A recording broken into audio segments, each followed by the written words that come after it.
जय हिंद, जय भारत। राष्ट्रवंदना चैनल पर मैं प्रीतिका डॉक्टर प्रवीण सरोहा जी के साथ आप सभी का स्वागत करती हूँ। अमर शहीद चंद्रशेखर आज़ाद की शौर्य गाथा के भाग 2 में आपने देखा आज़ाद बनारस में रह के क्रांति दल में शामिल हुए और काकोरी घटना के बाद जब सारे क्रांतिकारी पकड़े गए तो आज़ाद बचते बचाते बनारस से झांसी पहुँचे। भाग 3 में हम बात करेंगे ओरछा में हरिशंकर ब्रह्मचारी के रूप में उनकी जीवन की दिलचस्प किस्सों के बारे में। ये कहानी सुनाने के लिए आज हमारे साथ है भारत की आज़ादी के इतिहास के विशेषज्ञ और श्रेष्ठ कवि श्री प्रदीप देशवाल जी। नमस्ते सर।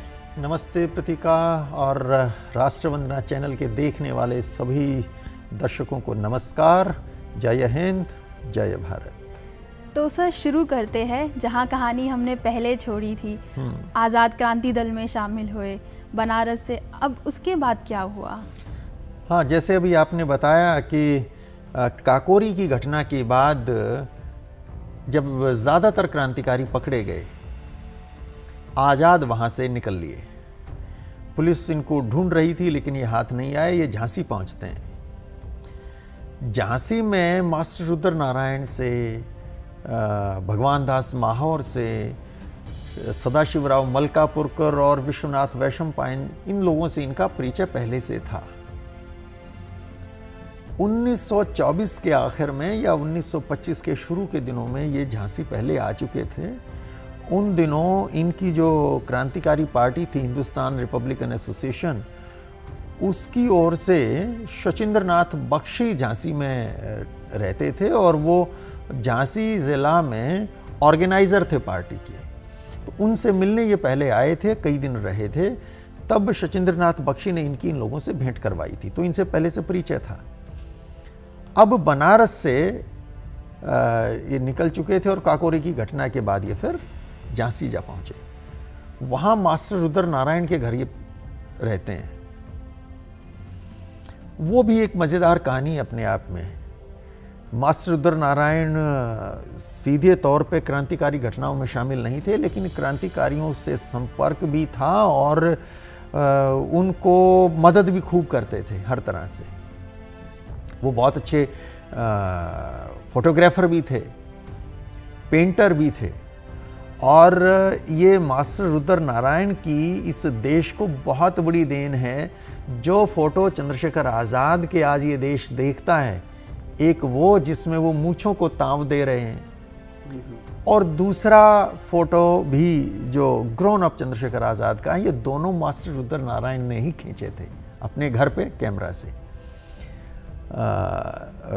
जो मूंछों को ताव दे रहे हैं वो नहा के चंद्रशेखर आज़ाद जब निकले हैं उस समय का है। और जो दूसरा फोटो आप देख रहे हैं, अभी पीछे स्क्रॉल में चल भी रहे हैं, दूसरा जो फोटो है जवान चंद्रशेखर आज़ाद का, वो असल में सोलो फोटो नहीं, अकेले का नहीं है। उसमें आप देखते हैं उस फोटो को, तो उसमें चंद्रशेखर आज़ाद के साथ मास्टर रुद्र नारायण की पत्नी और बेटियां भी हैं। वो ग्रुप फोटो है जो रुद्र नारायण जी ने ही खींचा था। तो खैर ये उनके घर रहने लगते हैं और रुद्र नारायण इनको अपना छोटा भाई मानते हैं, ये रुद्र नारायण को बड़ा भाई मानते हैं। उनकी पत्नी इनकी भावज हैं, भाभी हैं, और उनकी 2 बेटियां हैं, उनके बड़े प्यारे चाचा हैं। विशेष तौर पे छोटी बेटी से बहुत ज़्यादा प्यार है। चूल्हे तक की इनकी दौड़ है। लेकिन वो सब रुद्र नारायण के पिता को अच्छा नहीं लगता है। आप आज से तकरीबन 95-96 साल पहले की ये कहानी है। समाज बहुत ही कंजर्वेटिव हुआ करता था। तो अब इनकी सच्चाई क्या है वो रुद्र नारायण के पिताजी नहीं जानते ये कौन है। बस इतना भर बताया होगा शायद रुद्र नारायण ने कि मेरा एक दोस्त है, जानने वाला है। अब ऐसा कोई दोस्त है, जानने वाला है, वो आके आपके घर में टिका हुआ है इतने दिन से, और वो आपके सारे घर में घूम रहा है। ये बात पिताजी को बर्दाश्त नहीं है। एक कमरा अलग हुआ करता था, बैठक कहते थे उसको, जहाँ जेंट्स रहा करते थे। वो घर के जेंट्स हों, चाहे मेहमान आते थे तो मेहमान तो उससे आगे जाने का कोई मतलब नहीं, उनका खाना भी वहीं था। ये उनके बच्चों के साथ खेल रहे हैं, रुद्र नारायण जी की पत्नी के साथ बातें करते हैं, बैठे हैं। तो पिता ने एतराज़ किया, बहुत सख्ती से एतराज़ किया। रुद्र नारायण के साथ कहा सुनी हुई और रोज़ की बात हो गई। तब एक बार रुद्रनारायण जी को ये बात पिताजी से कहनी पड़ी, बताना पड़ा कि आप जो समझते हैं वो नहीं है, ये असलियत इनकी आप नहीं जानते, ये क्रांतिकारी चंद्रशेखर आज़ाद हैं। अब जब ये पिता को पता चला तो फिर तो वो भी एकदम से बदल गए, बहुत सम्मान और प्यार स्नेह पैदा हुआ कि अच्छा ये चंद्रशेखर आज़ाद हैं, तो रहने लगे वहाँ पे। हालांकि रुद्रनारायण पर भी पुलिस की नज़र थी। एक सीआईडी वाला हेड कांस्टेबल कमोद सिंह, वो तो लगाई उनके लिए रखा था, वो उनके घर के बाहर ही बैठा रहता। रुद्रनारायण से भी बोलचाल दोस्ती हो गई थी, निगाह उन्हीं पे रख रहा था, और रुद्रनारायण को भी पता था ये मेरी निगरानी कर रहा है, और वो घर में भी आने लगा, साथ बैठते थे, बातें करते थे। वहीं आज़ाद भी हैं, और वो कहता है कमोद सिंह कि भाई, ये मास्टर रुद्रनारायण सिंह लिखते हैं, लिखे गए हैं वो ये बातें, कि वो कमोद सिंह कहता है कि अगर आज़ाद हाथ आ जाए ना तो पोबारा हो जाए।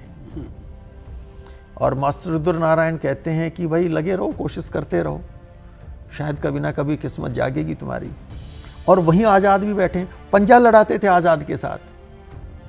वो कमोद सिंह जो है सीआईडी हेड कांस्टेबल, पंजा लड़ा रहा है आज़ाद के साथ, और ये नहीं पता कि जिससे पंजा लड़ा रहा हूँ इसी को पकड़ने के लिए तो बैठा रखा हूँ। तो पहले से ही कमोद जो है इनके लिए था या आज़ाद के लिए लगाया गया था? नहीं, क्रांतिकारियों को पुलिस ने ज़्यादातर उस दल के पकड़ लिए थे। Chandrashekhar Azad was still at large, अभी तक वो हाथ नहीं आए थे। तो पुलिस वो चाहे झांसी में हो कि बनारस में हो कि कानपुर में हो या दूसरी तीसरी बाकी जो भी ठिकाने थे, वहाँ पे चंद्रशेखर आज़ाद को तो खोज ही रहे थे ना, वही बचे थे। बाकी एक कुंदन लाल भी बचे हुए थे, पर वो बहुत इंपॉर्टेंट मेंबर नहीं थे। तो आज़ाद को तो खोजा जा रहा था, बाकी तो पकड़ में आ गए थे ना। तो वो अब कमोद सिंह सोचता है कि अगर वो बचा है, मेरे हाथ लग जाए तो मज़ा आ जाए। और कहीं ना कहीं थोड़ा बहुत इस बात का सुराग था। देखिए, शचीन्द्रनाथ बख्शी भी शुरू में नहीं, थोड़ा सा लेट पकड़े गए थे वो भी, पर ये शायद पुलिस को उनकी भी जानकारी रही होगी कि शचीन्द्रनाथ बख्शी, जिसको हमने इसी केस में पकड़ा है, ये झांसी थे, काफ़ी समय से झांसी रहे हैं, तो झांसी में इनका नेटवर्क है। तो कहीं ना कहीं पुलिस कोशिश तो करती थी ना, जानती थी कि झांसी में भी कोई एक्टिविटीज़ हैं इन लोगों की। तो पर वो कमोद सिंह नहीं पहचान पाए।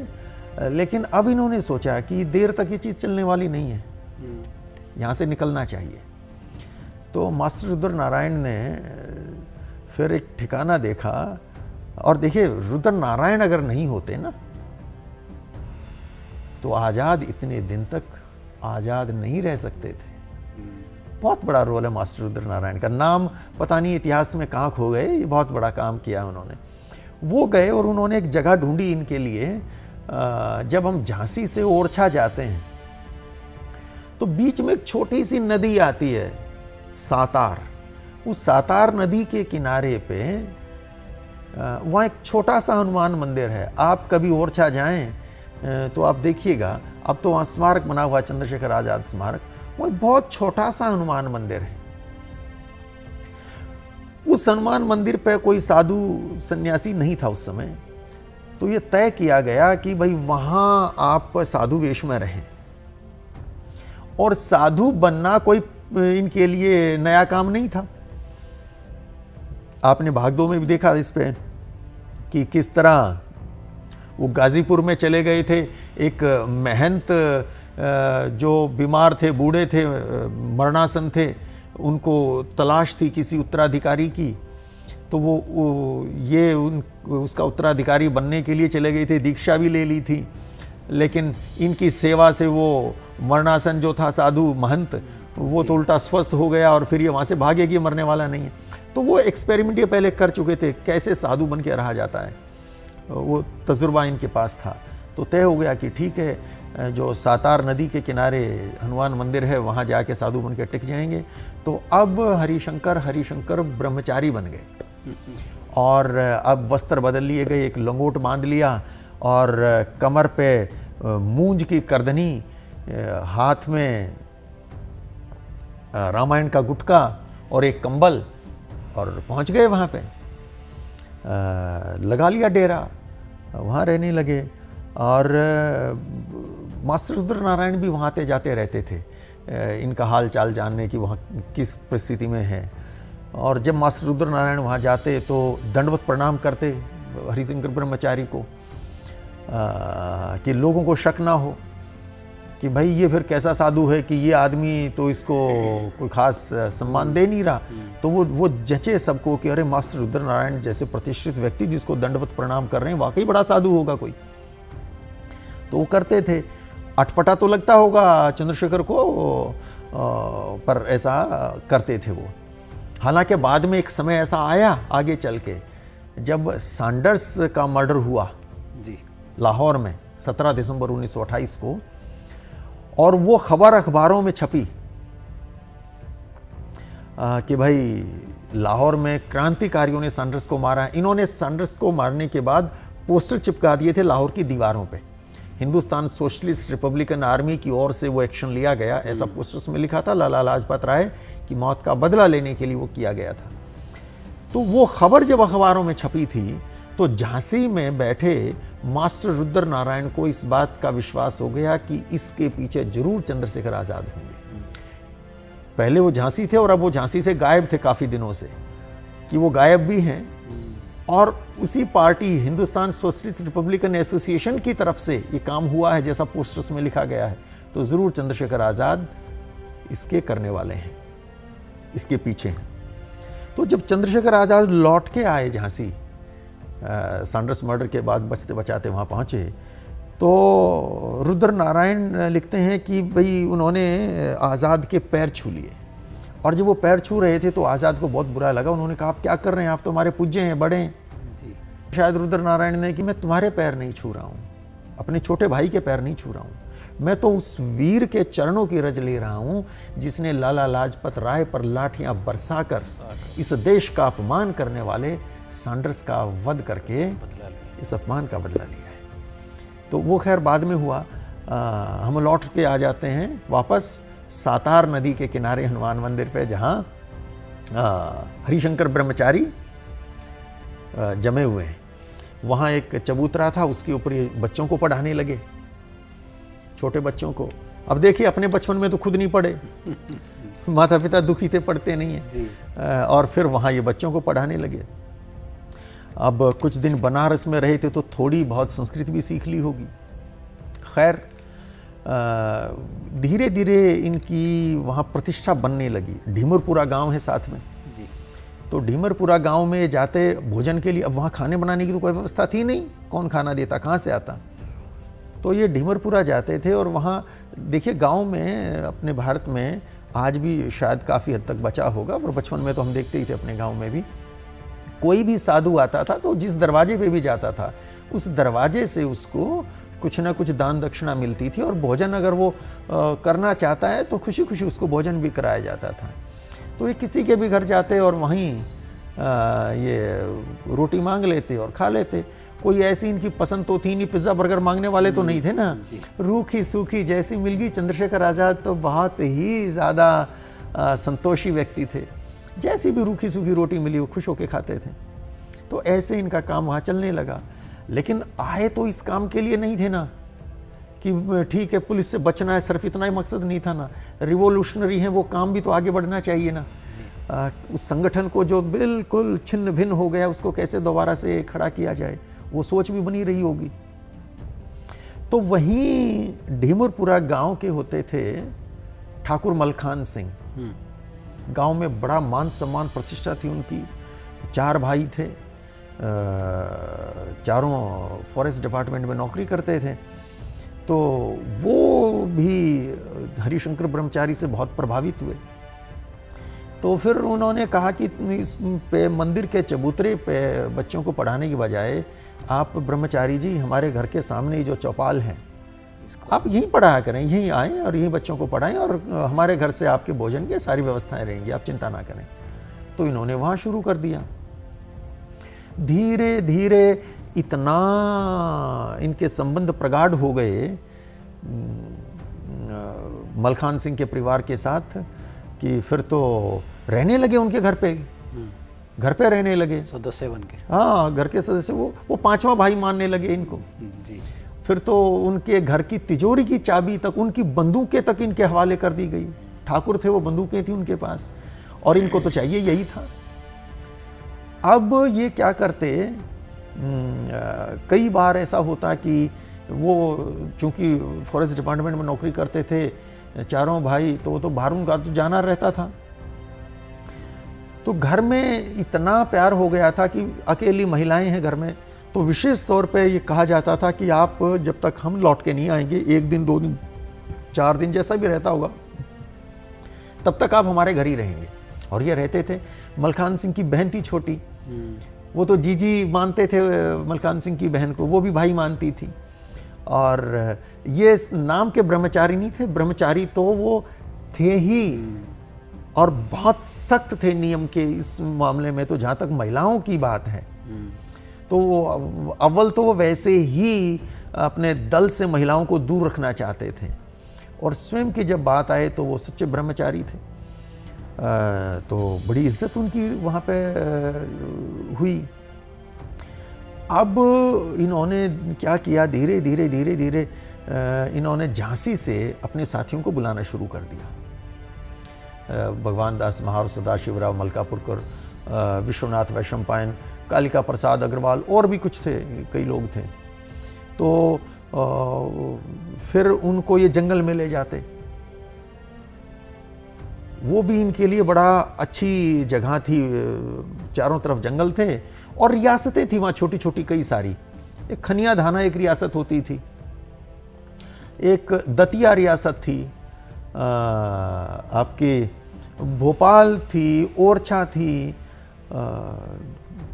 कई सारी छोटी छोटी रियासतें थी। तो यहाँ के जो वो राजा थे, ठाकुर थे, वो जंगलों में जाते थे, शिकार करते थे। तो जंगलों में वो शिकार करते थे तो गोलियों की आवाज़ें आती थीं। अब लोगों को शक नहीं होता था, तो ये भी बंदूकें लेके चले जाते, निशानेबाजी का अभ्यास करते। तो उसकी जो गोलियां चलती, वो आवाज़ आती, तो उस पर भी किसी को संदेह नहीं होगा कि भाई कोई ना कोई ठाकुर गए होंगे, शिकार कर रहे होंगे। तो इनके लिए वो बहुत ही सही जगह थी। वो काम इनका चल पड़ा। अच्छा, एक साइकिल की व्यवस्था भी कर ली थी। और जब से ये डीमरपुरा में ठाकुर मलखान सिंह के यहाँ इनकी दोस्ती हो गई, तो अब इन्होंने गेटअप भी चेंज कर लिया था। अब वो खाली लंगोट पहनने वाले हरिशंकर ब्रह्मचारी नहीं थे, अब धोती कुर्ता मिल गया था इनको, ढंग से कपड़े पहन रहे थे, इनको देने वाले थे मलखान सिंह। तो ये झांसी भी चले जाते थे, अपनी पार्टी की कोई प्लानिंग करनी है, डिस्कशन करना है, और साथी भी इनके पास आने लगे। एक बार बल्कि पुलिस के साथ इनकी हुई, वहाँ मुकाबला हो गया। 2 पुलिस वाले थे, उन्होंने रोक लिया रास्ते में इनको, झांसी से आ रहे थे, और रोक लिया। तो पूछा इनसे पुलिस वालों ने कि तुम आज़ाद हो? अब आज़ाद से पूछ रहे थे पुलिस वाले, तुम आज़ाद हो? तो इन्होंने बड़े ही सहज भाव से कहा कि साधु तो आज़ाद ही होते हैं, मैं आज़ाद हूँ, मैं तो आज़ाद हूँ भाई। तो कहते हैं कि तुम्हें दरोगा जी के पास चलना पड़ेगा। कि मुझे क्यों चलना पड़ेगा? कि चलना पड़ेगा। कि ठीक है। तो चल पड़े, एक बार तो चल पड़े।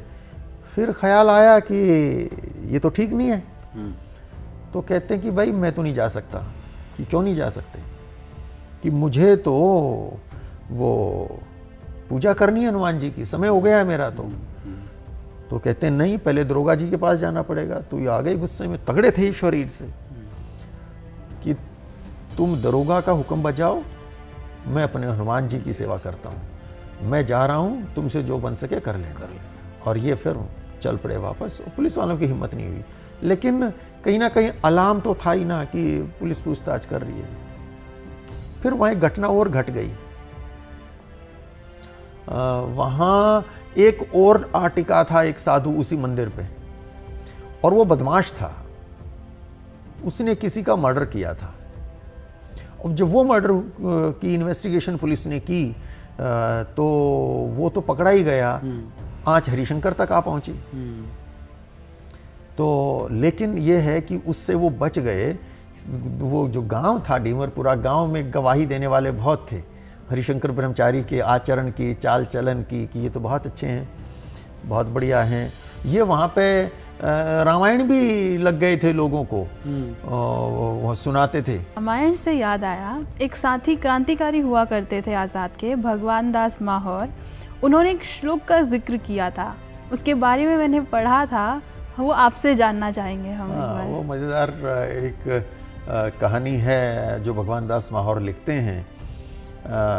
वो कहते हैं कि आज़ाद को संस्कृत थोड़ी सी पढ़ी थी उन्होंने बनारस में रहते हुए, पर कहते हैं कि 2-3 श्लोक याद थे, वो भी आधे अधूरे, पूरा तो एक ही श्लोक याद था उनको। डीमरपुरा गांव में वो पूरी रामायण सुना रहे थे और बहुत ही प्रकांड पंडित वो दिखते थे डीमरपुरा गांव के लोगों को, लेकिन भगवान दास माहौर कहते हैं कि पूरा श्लोक तो एक ही याद था उनको। और वो श्लोक क्या था, वो बड़े मज़े से आज़ाद वो श्लोक सुनाया करते थे। वो श्लोक भी ऐसा ही, और हमने भी अपने बचपन में स्कूल के दिनों में पढ़ा था, वो मुझे भी याद है। वो श्लोक यूं था कि उष्ट्राणाम विवाहेषु गीतम गायन्ति गर्दभा परस्परम प्रशंसन्ति अहो रूपम अहो ध्वनि। इसका अर्थ हुआ कि ऊंटों के विवाह में, उष्ट्राणाम ऊंटों के विवाहेषु, विवाह में प्लूरल में है ये, उष्ट्राणाम भी प्लूरल में है और विवाहेषु वो भी प्लूरल में है, कि ऊंटों की शादियों में गीतम गायन्ति गर्दभा, गधे गीत गाते हैं। जब शादियां होती हैं तो आर्टिस्ट बुलाए जाते हैं ना, जितना बड़ा हो इंतज़ाम वैसे आर्टिस्ट आते हैं। तो कहते हैं जब ऊँटों की शादियां होती हैं तो वहाँ जो आर्टिस्ट आते हैं परफॉर्म करने, गीत गाने, वो गधे होते हैं। परस्परम प्रशंसन्ति, एक दूसरे की प्रशंसा करते हैं। अहो रूपम, गधे गीत गाते हुए कहते हैं अहो रूपम, कि ये दुल्हा कितना सुंदर है, देखो दुल्हन कितनी सुंदर है। और ऊँट क्या कहते हैं बदले में, अहो ध्वनि, अरे कितना अच्छा गा रहे हैं, कितने सुर में गा रहे हैं। तो ये दुनिया ऐसी ही चलती है। तो चंद्रशेखर आज़ाद बड़े मज़े से इस श्लोक को सुनाया करते थे, ऐसा भगवान दास माहौर लिखते हैं।